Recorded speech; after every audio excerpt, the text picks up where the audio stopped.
Gazipur মেট্রোপলিটনের north এবং south দুটি এই অংশেরই টিম বাহিরে আপনার অভিযানে ছিল।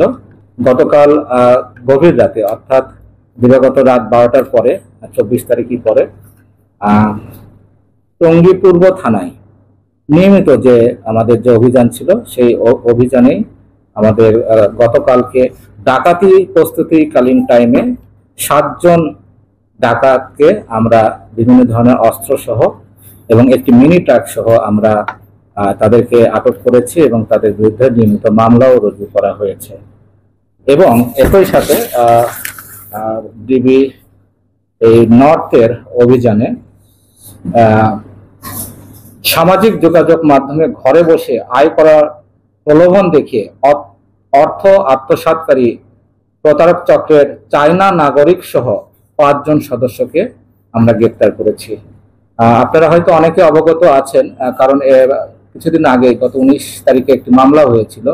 জনৈক একজন অভিযোগ করেছিলেন যে টেলিগ্রাম অ্যাপস এর মাধ্যমে RICL TMX যুগের পর যুগ স্থাপনা থাকে মজবুত প্রতারণা করে তার বেশ 38 লক্ষ টাকা আত্মসাৎ করা হয়েছে।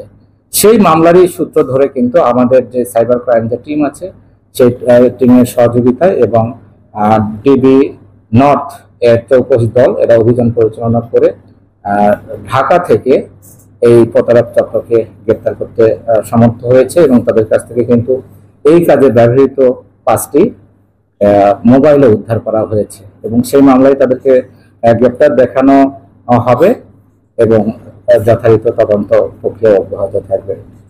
বিষয়টা হচ্ছে যে টেলিগ্রাম একটি অ্যাপস আছে, এই অ্যাপসে একটি গ্রুপ ক্রিয়েট করা হয়েছিল, সেটি হচ্ছে ওয়েফেয়ার ওয়ার্ক সলিউশন 01357 নামে একটি গ্রুপ তৈরি করা হয়েছিল এবং এই গ্রুপে বিভিন্ন নিরীহ ব্যক্তিদেরকে অ্যাড করা হচ্ছিল এবং অ্যাড করার পর তাদেরকে বিভিন্ন প্রলোভন দেখা হচ্ছিল যে আপনি কি ঘরে বসে অর্থ উপার্জন করতে চান, তাহলে আমাদের এই গ্রুপে যোগদান করুন। যারা এই লোভের বশবর্তী হয়ে গ্রুপে যোগদান করেছে বা হয়তো মনে করেছে যে আমরা সহজেই টাকা ইনকাম করতে পারবো, তারা এই গ্রুপে যোগদান করেছে।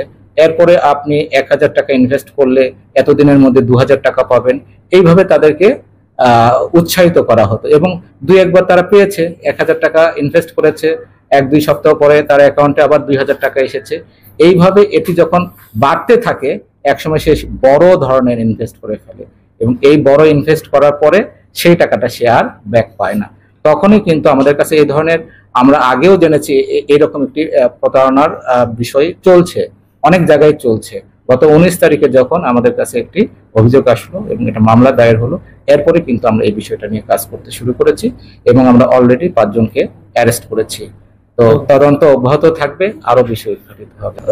যে আবেদনকারী যে অভিযোগকারী যে অভিযোগ করেছে তারই প্রেক্ষিতে কিন্তু আমরা আমাদের যে সাইবার মনিটরিং টিম আছে সেই টিমের মাধ্যমেই আমরা একটা স্টেপ থেকে আরেকটা স্টেপে কোন অ্যাকাউন্ট থেকে কোন অ্যাকাউন্টে টাকা যাচ্ছে এই যে চ্যানেল, এই চ্যানেলের মাধ্যমেই আমরা হচ্ছে তাকে শনাক্ত করতে পেরেছি এবং তাকে আমরা অ্যারেস্ট করেছি।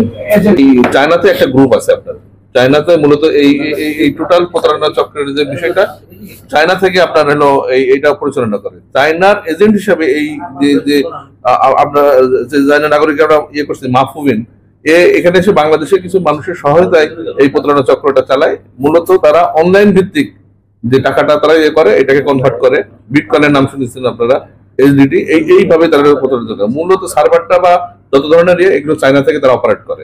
সে শুধুমাত্র তাদের একটা এজেন্ট, এই এজেন্টের মাধ্যমে এখান থেকে লোকজন কালেক্ট করে বা তাদেরকে করে প্রতারণার টাকাটা তারা এইভাবে ফাঁসেল করে। ইনভেস্টিগেশন করতেছে, চায়না আছে, দুবাই আছে, অন্যান্য বিভিন্ন জায়গায় আছে। এর সাথে বিদেশি নাগরিক যেমন জড়িত, বাংলাদেশেরও কিছু অসাধু লোকজন এর সাথে জড়িত। আমরা সমূলক পতন করার চেষ্টা করতেছি।